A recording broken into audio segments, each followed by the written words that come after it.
양과 염소의 비유. 마태복음 25장 31절에서 46절 말씀입니다.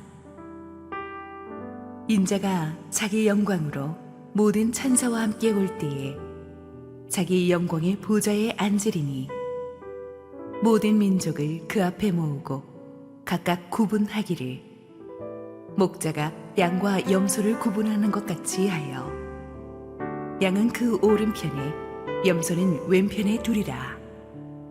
그때의 임금이 그 오른편에 있는 자들에게 이르시되 내 아버지께 복받을 자들이여 나와 창세로부터 너희를 위하여 예비된 나라를 상속받으라. 내가 줄일 때에 너희가 먹을 것을 주었고 목마를 때에 마시게 하였고 나그네 되었을 때에 영접하였고 헐벗었을 때에 옷을 입혔고 병들었을 때에 돌보았고 옥에 갇혔을 때에 와서 보았느니라. 이에 의인들이 대답하여 이르되 주여 우리가 어느 때에 주께서 줄이신 것을 보고 음식을 대접하였으며 목마르신 것을 보고 마시게 하였나이까. 어느 때에 나그네 되신 것을 보고 영접하였으며 헐벗으신 것을 보고 옷 입혔나이까. 어느 때에 병드신 것이나 옥에 갇히신 것을 보고 가서 배웠나이까 하리니 임금이 대답하여 이르시되 내가 진실로 너희에게 이르노니 너희가 여기 내 형제 중에 지극히 작은 자 하나에게 한 것이 곧 내게 한 것이니라 하시고 또 왼편에 있는 자들에게 이르시되 저주를 받은 자들아 나를 떠나 마귀와 그 사자들을 위하여 예비된 영원한 불에 들어가라. 내가 줄일 때에 너희가 먹을 것을 주지 아니하였고 목마를 때에 마시게 하지 아니하였고 나그네 되었을 때에 영접하지 아니하였고 헐벗었을 때에 옷 입히지 아니하였고 병들었을 때와 옥에 갇혔을 때에 돌보지 아니하였느니라 하시니 그들도 대답하여 이르되 주여 우리가 어느 때에 주께서 줄이신 것이나 목마르신 것이나 나그네 되신 것이나 헐벗으신 것이나 병드신 것이나 옥에 갇히신 것을 보고 공양하지 아니하더이까. 이에 임금이 대답하여 이르시되 내가 진실로 너희에게 이르노니 이 지극히 작은 자 하나에게 하지 아니한 것이 곧 내게 하지 아니한 것이니라 하시리니 그들은 영벌에 의인들은 영생에 들어가리라 하시니라. 할렐루야. 우리 하나님께 감사와 영광의 박수 올려드리겠습니다.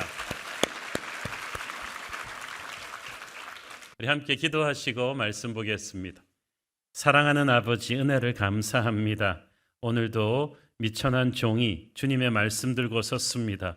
온전히 우리 주님 홀로 영광 받아 주옵소서. 예수님 이름으로 기도했습니다. 아멘. 지난주에 이어서 오늘은 예수님의 비유 시리즈 14번째 주제인 양과 염소의 비유를 여러분과 함께 은혜를 나누고자 합니다. 마태복음 25장에는 예수님께서 다시 오실 때 이제 세상의 구세주가 아닌 심판주로 다시 오실 때 이 세상을 심판하는 기준을 그리고 상 주시는 기준을 다루는 세 가지 비유가 있습니다. 이미 우리가 다룬 바 있는 열처녀 비유와 달란트 비유 그리고 오늘 본문인 양과 염소의 비유이죠. 마지막 날에 우리 주님께서 영광 중에 오실 때에 그날이 구원의 날이면서 심판의 날이 됩니다. 주님은 모든 민족을 모으시지만 양과 염소의 두 무리로 분리하신다고 했어요. 그 팔레스타인의 그 목자들은 양과 염소를 낮에는 같이 키우다가 밤에는 따로 분리합니다. 그래서 그 당시 이 유대인 사람들은 그 문화를 잘 알고 있었기 때문에 아마 예수님의 이 비유를 귀에 쏙쏙 들게 알아들었을 거예요. 모든 사람이 지금은 세상이라는 초원에서 함께 삽니다만은 우리 주님 다시 오실 때 양과 염소로 분리될 것입니다. 양들은 오른쪽에 염소들은 왼쪽에 분리가 됩니다. 히브리 문화에서 오른쪽은 선과 영광, 축복과 생명의 자리를 상징하고 왼쪽은 저주와 형벌의 자리를 상징합니다. 그래서 여러분은 무조건 오른쪽에 가야 됩니다. 그렇죠? 하나님의 백성들과 그렇지 않은 백성들이 섞여 살았지만 마지막 날에는 정확하게 구분이 됩니다. 그런데 오늘의 본문 스토리를 쭉 읽어보고 나서 여러분이 쉽게 이런 결론을 내릴 수 있어요. 아, 가난한 자를 도와주고 선을 베풀면 나도 양무리에 끼어서 구원받는구나. 가난한 사람 도와야겠다. 그래야 지옥 가지 않는다. 이런 단순한 결론을 내면 안 됩니다. 이 말씀은 그보다는 좀 더 깊은 의미가 있습니다. 34절 읽습니다. 그때 임금이 그 오른편에 있는 자들에게 이르시되 내 아버지께 복받을 자들이여 나와 창세로부터 너희를 위하여 예비된 나라를 상속받으라. 이미 하나님의 은혜로 복을 받은 이 복이 무슨 복이에요? 죄를 씻김받고 구원받은 영원한 천국을 받는 복입니다. 이 복이 창세전부터 은혜로 하나님의 사람들을 위해 예비된 거예요. 그래서 저와 여러분이 어떤 선을 행해서 구원받은 게 아니라 100% 은혜의 섭리로 구원받았습니다. 이게 양이에요. 그리고 이미 구원받은 양들의 삶에서는 그들을 구원하신 예수님의 모습이 나타납니다. 그래서 예수님의 마음을 가지고 예수님의 모습을 풍기는데 이것이 연약한 형제들을 돕는 데서 나타난다는 뜻입니다. 35절, 6절을 보면 예수님께서 6가지 선행을 말씀하시죠. 배고플 때 먹을 거 준 것, 목마를 때 마시게 한 것, 나그네 되었을 때 영접한 것, 헐벗을 때 옷 입힌 것, 병들었을 때 돌본 것, 옥에 갇혔을 때 보살펴 준 것인데, 이걸 보니까 우리 주님이 말씀하시는 형제 사랑은 추상적인 개념이 아니라 아주 구체적이고 실질적인 도움이라는 것을 알 수가 있습니다. 자, 40절 이게 중요합니다. 임금이 대답하여 이르시되 내가 진실로 너희에게 이르노니 너희가 여기 내 형제 중에 지극히 작은 자 하나에게 한 것이 곧 내게 한 것이니라 하시고, 자, 예수님이 모든 세상 사람을 다 형제라고 하지 않습니다. 하나님의 은혜로 구원받은 하나님의 자녀들을, 크리스천들을 가리켜서 형제라고 하시는 거예요. 그 형제 중에서 지극히 작은 자란 가난하고 병들고 외로운 사람을 말하는 거예요. 여기 언급된 6가지 고난들은 예수님이 제자들을 복음 전하는 단기 선교로 파송할 때, 복음 들고 세상 속에서 살 때 당할 수 있는 고난들을 언급한 거랑 똑같아요. 그리고 고린도후서의 사도 바울이 복음 전하면서 겪었던 고난과 놀랍도록 일치합니다. 그 말은 무슨 말입니까? 기독교를 핍박하는 그 당시에 크리스천으로 살면서 이런 고난을 겪기 때문에 세상 사람들보다 크리스천은 훨씬 더 가난과 굶주림과 감옥 생활에 노출될 확률이 높다는 거예요. 그러면 그런 크리스천들을 과연 누가 도와줘야 되느냐? 정부가 도와주지 않아요. 예수 믿는 형제들이 도와줘야 되는 거예요. 그래서 주님께서는 우선적으로 성도들이 성도들을 도와야 된다고 말씀하십니다. 갈라디아서 6장 10절 보십시오.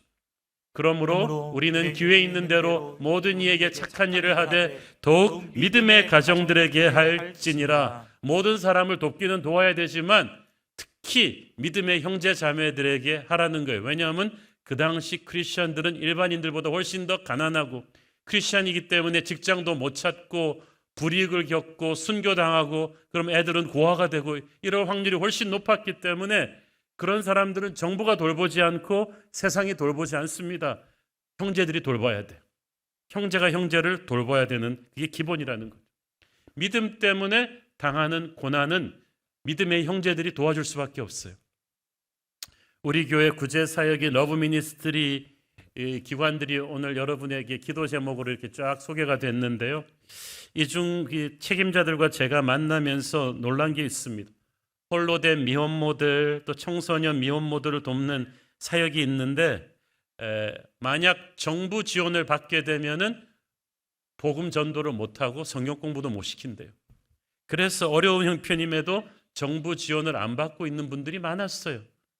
그래서 제가 그 얘기를 듣고 결심했죠. 그러면 교회가 도와야지. 교회가 안 돕고 이걸 누가 돕겠어요? 세상에 형편 어려운 사람들이 많지만 믿음 때문에 더 형편이 어려워진 크리스천들, 형제들을 돕는 것은 교회의 책임이에요. 이런 맥락에서 우리가 이 본문을 봐야만 합니다. 아까도 언급했듯이 주님께서는 이 본문을 통해 네가 남을 도우면 천국 가고 그렇지 않으면 지옥 간다고 말씀하시는 게 아닙니다. 우리의 행위로 구원을 쟁취한다는 것은 도덕이고 윤리예요. 그런데 기독교는 도덕의 종교도 윤리의 종교도 아닌 은혜의 종교입니다. 복음은 자격이 없지만 은혜로 이미 구원받은 사람들의 이야기입니다. 그러니까 사과가 열려서 사과나무가 되는 게 아니고 사과나무이기 때문에 사과가 열리는 거예요. 이미 우리는 은혜로 구원을 받았습니다. 그래서 구원받은 우리는 은혜의 힘으로 남을 사랑하는 거예요. 그러니까 선행은 구원의 조건이 아니라 구원의 열매다. 열매가 나무를 결정하는 게 아니고 나무가 열매가 나무로 확인하게끔 합니다. 이미 우리가 하나님의 자녀로 태어났기 때문에 이미 우리는 헐벗은 형제를 보면 하늘아버지의 마음으로 보게 돼 있어요. 그러니까 도울 수밖에 없죠. 여러분, 많은 사람들이 믿음이 있다고 하지만 우리 주님이 보시는 진짜 믿음은 행함이 있는 믿음입니다. 야고보서 2장 14절을 보십시오. 내 형제들아, 만일 사람이 믿음이 있노라 하고 행함이 없으면 무슨 유익이 있으리요? 그 믿음이 능히 자기를 구원하겠느냐? 자기가 믿음 좋다고 하는 분들 많아요. 그 예로 자기들은 주일 예배 빠진 적 없다, 술 담배 안 한다, 방언한다, 예배를 많이 수요 예배도 참석한다, 새벽기도 나간다, 성경 지식을 자랑한다고 직분자다, 이런 말들 많이 하지만 그게 진짜 믿음이라고 꼭 말할 수 없다는 거예요. 행함이 없는 믿음은 진짜 믿음이 아니라고 말합니다. 야고보는 행함이 없는 믿음의 대표적인 예로서 형제 자매의 고통을 외면하는 이중성을 들었습니다. 야고보서 2장 15절 16절 보십시오. 만일 형제나 자매가 헐벗고 일용할 양식이 없는데 너희 중에 누구든지 그에게 이르되 평안히 가라, 덥게 하라, 배부르게 하라 하며 그 몸에 쓸 것을 주지 아니하면 무슨 유익이 있으리요? 이게 실제 그 당시 초대교회에서 일어났던 상황이에요. 그 당시 이스라엘은 밤에는 온도가 뚝 떨어지기 때문에 가난한 사람들은 긴 망토 같은 이 옷을 담요처럼 덮고 잡니다. 이게 담요이면서 겉옷 겸용이에요. 그런데 헐벗었다는 것은 그것도 없다는 거예요. 일용할 양식, 그날 하루 벌어 하루 먹고 사는 일용 노동자들의 삶보다 더 비참한, 그날 먹을 것도 없던 그런 사람들이 교회 와서 형제 자매로 내 옆에 앉아 있다는 거예요. 보면 티가 나겠어요, 안 나겠어요? 밤에 제대로 옷도 없어서 덜덜 떠는 사람, 밥을 제대로 못 먹어서 얼굴이 퀭하니 들어갔는데 보면 티가 나는데, 이런 분들을 향해서 God bless you, God bless you 노래 실컷 하고 나서 아유, 밥 좀 먹지 그랬어, 가서 잠 좀 자지 그랬어, 이불이 없어 잠을 못 이루고 먹을 게 없어갖고 밥을 못 먹는데 아유, 밥 좀 먹어라, 그게 뭐냐, 평안히 가라, 이렇게 말하고 가면 그게 얼마나 위선자냐고 말하는 거예요. 실제로 조금도 안 도와주면서 영적인 거룩한 언어만 말하고 있는 신앙을 그 당시도 질책하고 있는 거예요. 야고보서 2장 17절, 이와 같이 행함이 없는 믿음은 그 자체가 죽은 것이라. 처음부터 죽은 믿음이었다, 진짜 믿음이 아니었다는 거예요. 오늘날 우리가 어려운 이웃의 고통에 너무 둔감해져 버렸어요. 그런 믿음이 죽은 믿음이라는 거예요. 믿음은 인간의 눈으로 확인할 수 없는 영혼 깊은 곳에서 싹이 틉니다. 하나님만이 아십니다. 그 영혼 속에서 싹이 튼 믿음은 우리의 행위를 통해서 사람들에게서 확인이 되죠. 좋은 종자는 반드시 좋은 열매를 내게 되어 있어요. 진짜 믿음은 정말 사람의 마음을 감동시키는 형제 사랑으로 반드시 표현이 됩니다. 주님이 명하시는 형제 사랑은 아주 실제적이었어요.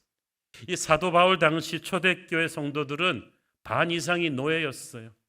나머지 반도 이렇게 잘 사는 사람들이 아니에요. 왜냐하면 핍박이 너무 심해서 크리스찬이라는 이유만으로 세금을 보통 사람보다 10배가 넘게 내리고, 툭하면 직장 뺏기고 감옥에 갇히고 순교당하고 추방당하고 하다 보니까 병들고 가난하고 힘든 사람들이 너무너무 많았어요.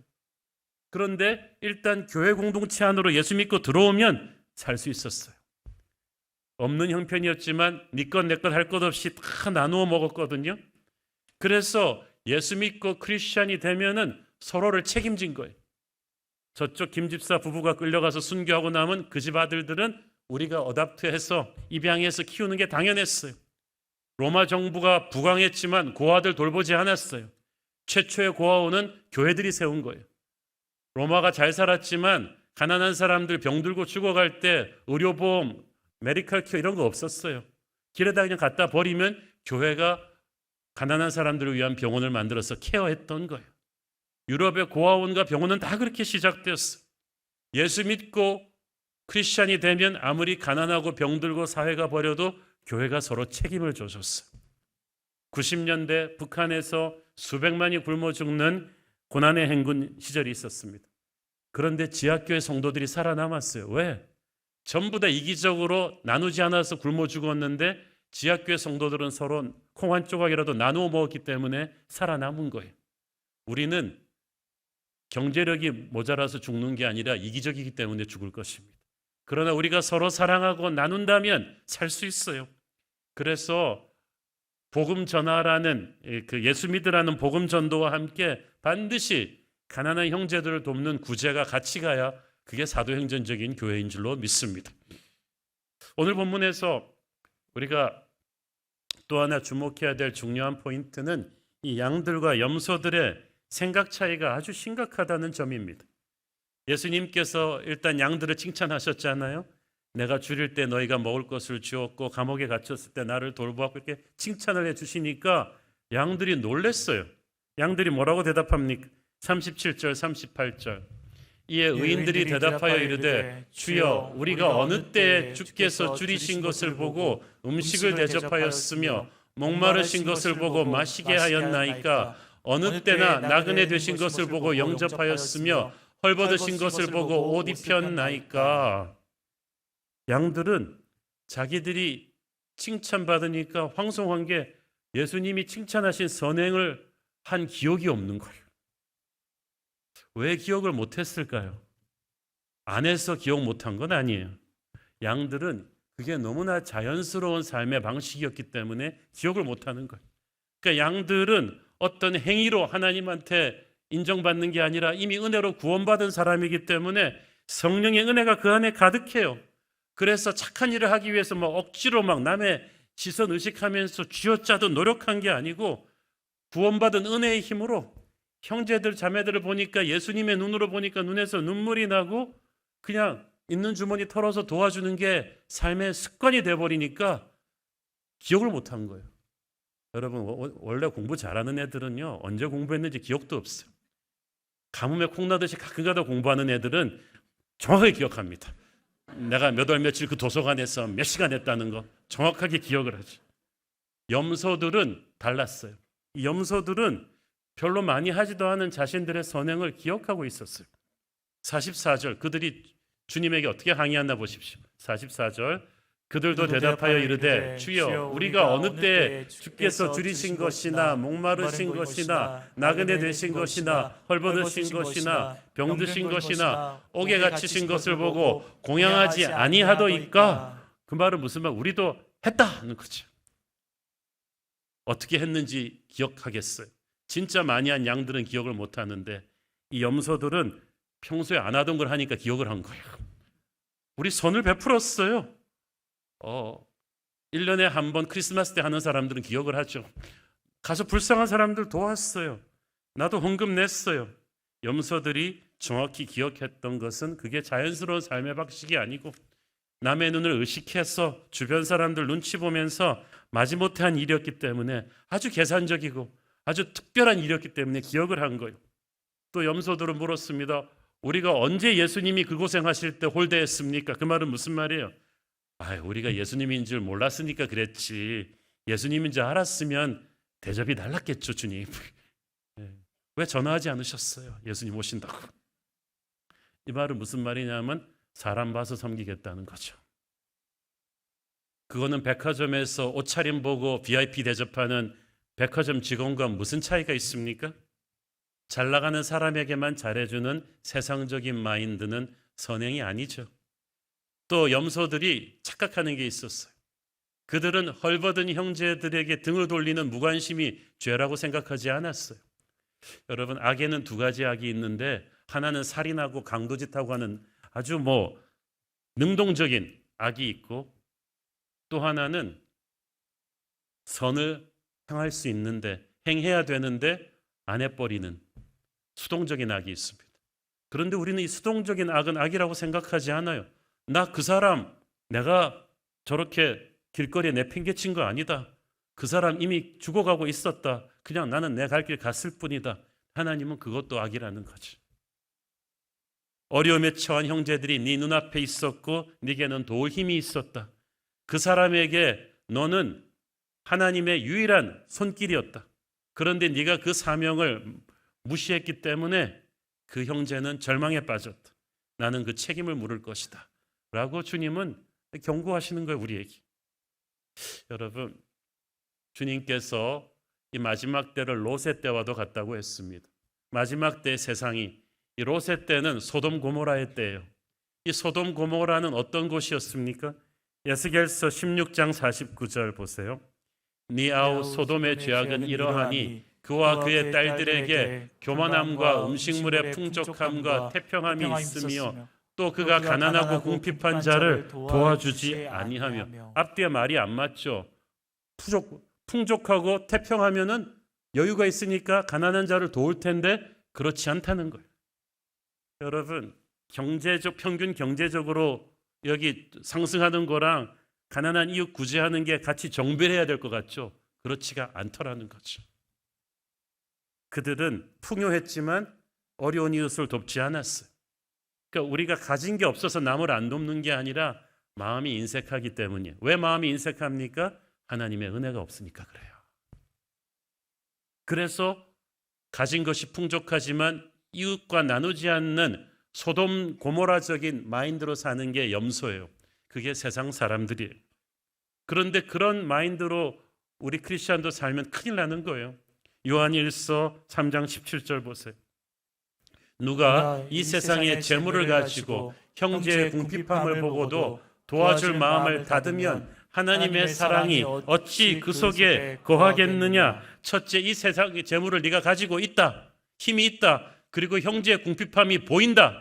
그런데도 도와줄 마음을 네가 닫아버렸구나. 그러면 네가 어찌 하나님의 사랑이 거하는 구원받은 백성이라고 하겠느냐. 그 말은 무슨 말이에요? 그럴 수 없다는 거예요, 도대체. 진짜 너에게 구원자 예수의 은혜가 있다면 그렇게 이중적인 삶을 살 수가 없다는 뜻이. 오히려 이웃을 돕는 게 자연스러울 것이다. 초기 한국교회 역사 기록들을 보면 조선시대 말기죠. 교인들이 대부분 가난해가지고 선교사님들의 겨울 동안의 사역의 대부분은 성도들이 매일 얼어 죽지 않고 굶어 죽지 않도록 돌보는 일이었다고 합니다.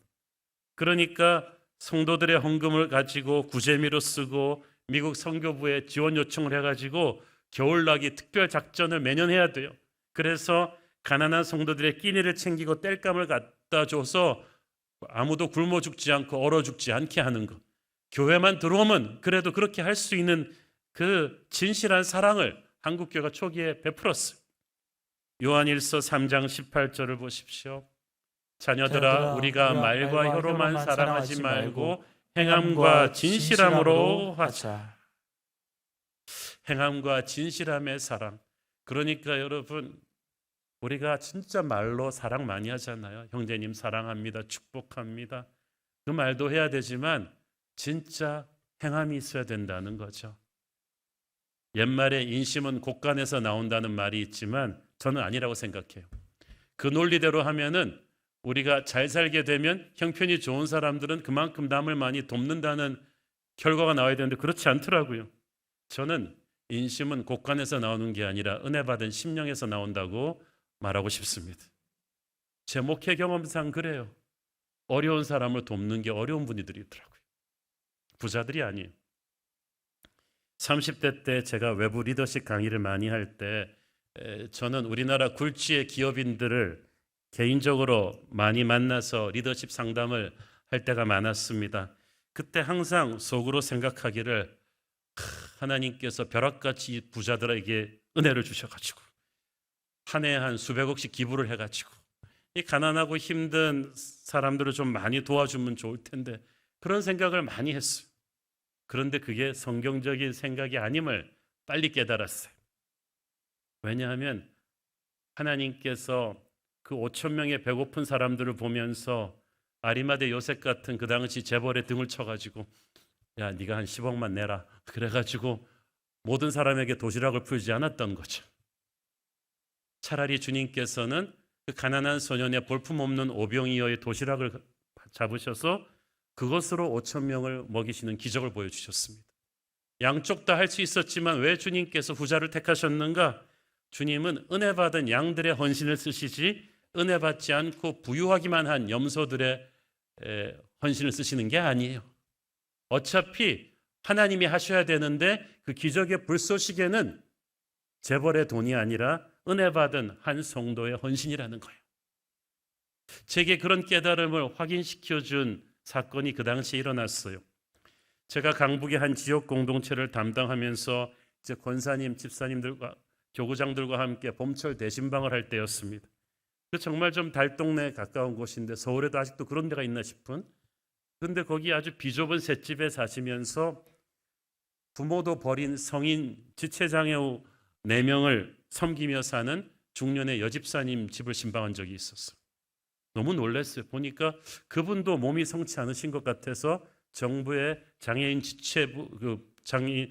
장애인 보조금을 받고 있었는데 그 자기가 돌보는 지체장애우 앞으로 나오는 정부 보조금 다 모아서 이제 시장을 보면은 한 달치 쌀과 김치와 밥이 간신히 이제 딱 만들어지는 거예요.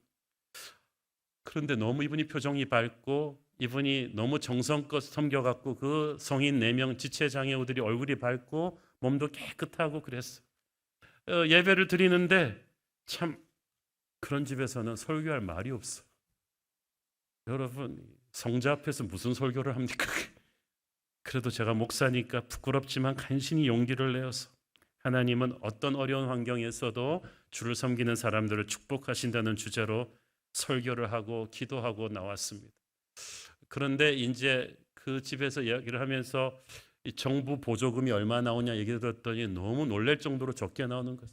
그래서 같이 그냥 정부 욕을 해주고 그 다음에 아니 이런 분들은 좀 큰 기업들에 있는 사회법인단체에서 좀 도와야 될 텐데 그런 게 있냐 그랬더니 신청을 해봤지만 잘 안 나온다 그래갖고 또 기업들 욕을 또 해주고 그래가지고 아유 걱정 마세요 집사님 제가 가서 교회에다 구제 예산 신청해가지고 좀 더 도와드릴게요.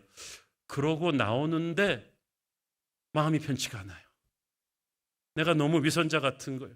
그러니까 저는 목사지만 이거는 정부가 도와야 되는 거 아니냐? 잘 사는 기업이 도와야 되는 거 아니냐? 이런 생각을 했지 나 같은 이렇게 평범한 목사가 어떻게 도와? 이 생각을 내가 하고 있던 거예요. 그게 아니었어요. 그 당시 초대교회 당시 교회들이 왜 부자 로마 정부가 안 도와 이런 말 하지 않았잖아요. 로마 정부는 하나님 안 믿는 사람들이 정말 중요한 것은 하나님을 믿는 네가 구원받은 네가 바로 네 눈앞에 있는 가난한 형제에게 지금 네게 있는 것이 무엇이냐 뭔가를 하지 않고 남의 욕만 하고 있어서는 안 된다는 거죠. 그래서 도저히 성령의 감동으로 어쩔 수가 없어 다시 돌아가가지고 지갑을 꺼냈는데 눈치를 보니까 제 옆에 있던 집사 권사님들이 같이 지갑을 목사가 꺼내는데 자기들이 안 꺼내 다 꺼내가지고 있는 돈을 다 끄집어내가지고 그러니까 그 당시 돈으로 한 20여 년 전 돈으로 한 30만 원 이상이 나왔어. 그래가지고 그 시장에 가서 이 집 그 장을 평소에 못 먹는 음식을 잘 사다 드리고 그리고 이렇게 격려하면서 대화를 하는데 와 그게 얼마나 큰 기쁨이 되는지 모르겠어요.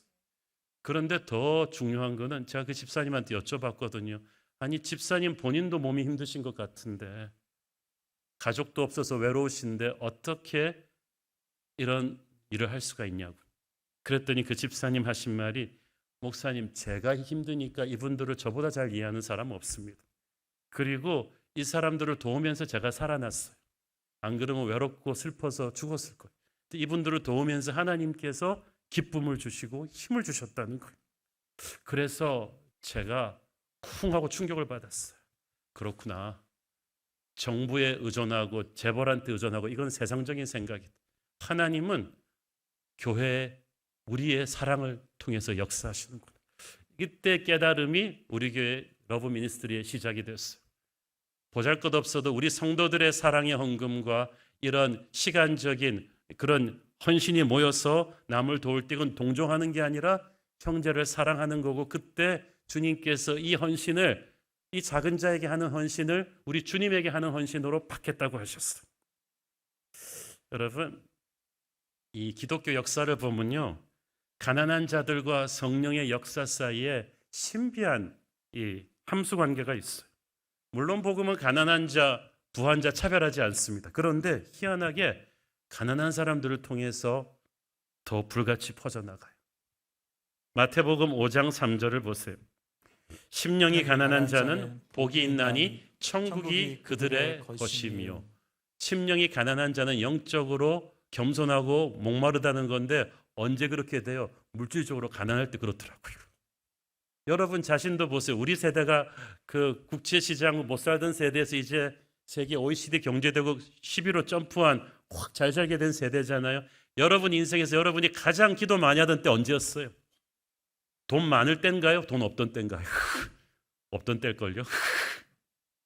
여러분이 가장 하나님 앞에 겸손하게 말씀 읽고 매달리던 때가 언젠가요? 가난하던 때였어요. 한국교회 전설 같은 부흥의 역사는 전부 우리나라 가난할 때 쓰여진 거예요. 지금은 그런 게 없어요. 심령이 가난하지 않은 건 우리의 지갑이 부해져서 그런지도 모르겠어요. 우리나라는 장로교가 압도적으로 우세하잖아요. 근데 미국 가면은 장로교가 힘이 없어요. 미국 가면은 침례교가 꽉 잡고 있습니다. 반 이상이 침례교도예요. 그 이유 중에 하나가, 미국 장로교는 초창기부터 동부에서 지식인과 고소득층을 대상으로 목회를 했어요. 목사님들도 프린스턴 신학대학 같은 인류 대학을 나온 엘리트들이었어요. 그런데 침례교는 남부의 흑인들, 또 광활한 서부 개척지로 뻗어져 나갔습니다. 위험하고 멀고 거칠은 서부 개척지로는 동부의 엘리트 목사들이 가려고 하지 않았기 때문에 이 서부 지역에서는, 남부 지역에서는 목사 구하기가 너무 힘들어요. 그래서 어떻게 했느냐? 은혜 받고 복음 전하겠다는 열정이 있는 평신도들 중에서 목사님들이 은사가 있는 사람을 안수를 줘서 목회자로 세워서 파송한 거예요. 이들은 교단의 지원도 없으니까 자기가 일해서 먹고 살면서 사역비를 대야 되는 사람들이에요. 그들은 동부의 장로교 목사님들처럼 책에 있는 신학 교육을 받지 않았기 때문에 어려운 말도 못해요. 진짜 성경책 한 권 들고 소탈하고 쉬운 언어로 설교했고, 가난하고 병들고 외로운 개척자들이 있는 곳으로 어디든지 달려간 거예요. 말 한 필 딱 타고. 그래서 그 두려움 없는 개척 정신으로 100여 년이 지난 지금 장로교단은 형편없이 쪼그라들었는데, 이 침례교도는 미국에서 가장 큰 교단이 되었죠. 현재 한 2천만 가까이 됩니다. 20세기 초반에 오순절 성령운동이 미국에서 시작되었을 때도 똑같았어요. LA의 그 슬럼 지역 또는 중남부 지역의 가난한 마을들을 중심으로 이 성령운동이 번져나간 거예요. 순복음교회도 그런 시작이었죠. 50년대 중반에 한국전쟁에 상흔이 채 가지지 않았을 때 그 불광동 그쪽에다가 천막 하나 쳐놓고 시작한 거 아니에요? 가난한 자, 병든 자, 외로운 자들이 모였을 때 성령의 뜨거운 역사가 일어났어요. 그래서 성령운동의 세계적인 흐름을 연구하는 학자들이 다 그걸 지적합니다.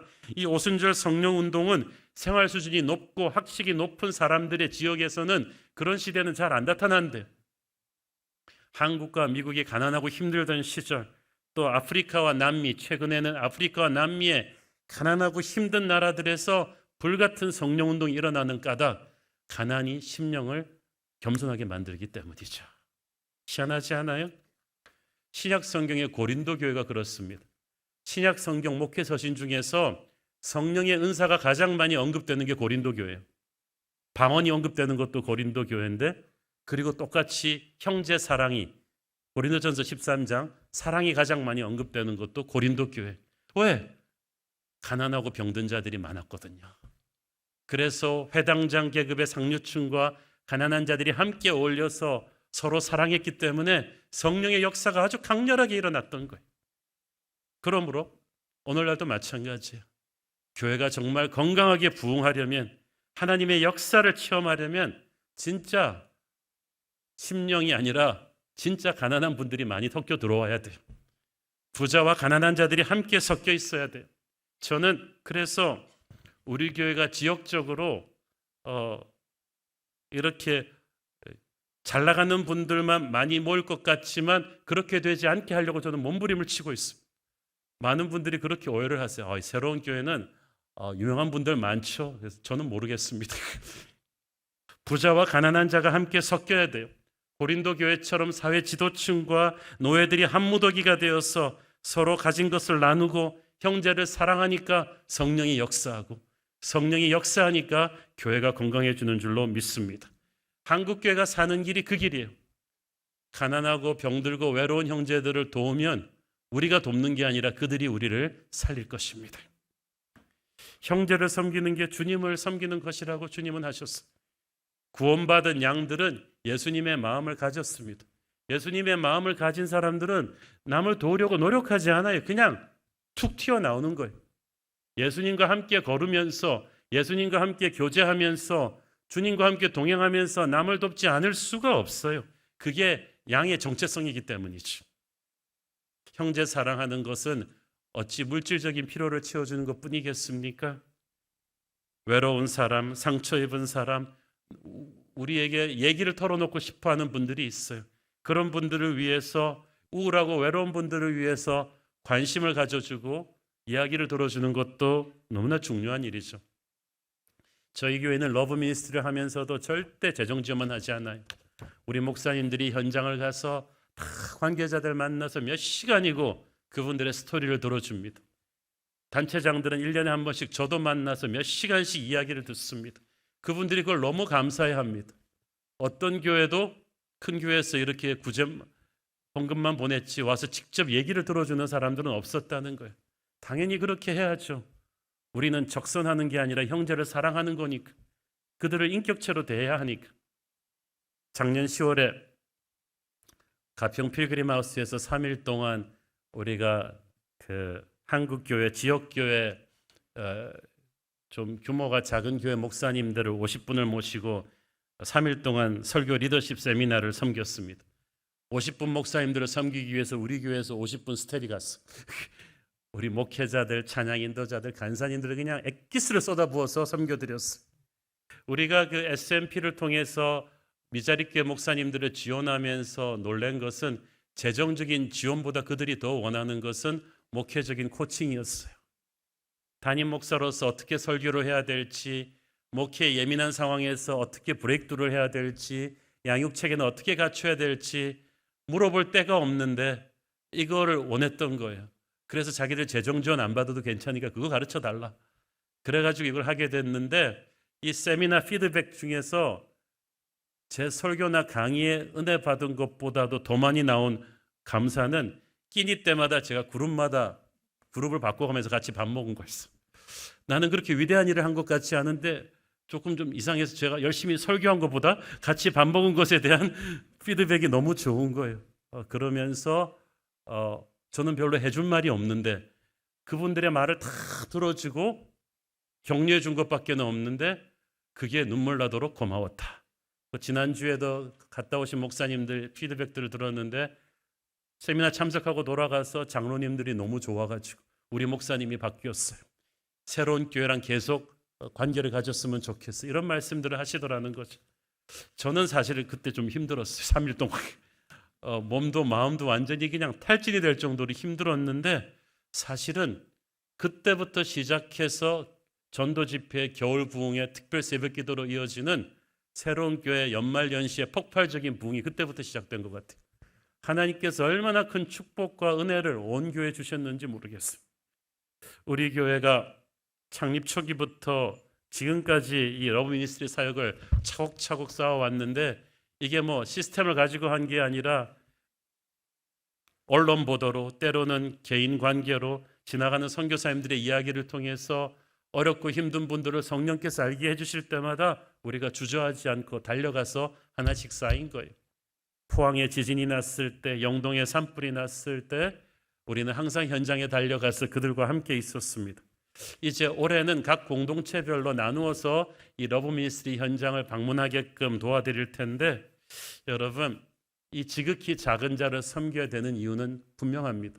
예수님이 예수님에게 한 걸로 받으시겠다고 했어요. 그 말은 무슨 뜻이에요? 여러분, 이 러브 미니스트리 현장을 가면요, 성령 체험합니다.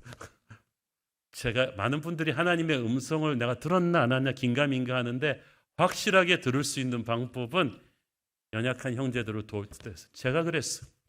제가 아까 말씀드린 그분의 집에 갈 때도 그랬고 포항에 지진 났을 때, 영동에 산불 났을 때, 망연자실한 그 지역교회 목사님들을 만나러 갔을 때, 돌아올 때 성령께서 정말 확연하게 느낄 수 있을 정도로 칭찬해 주시고, 홍아 난 네가 너무 고맙다. 네가 너무 자랑스럽다.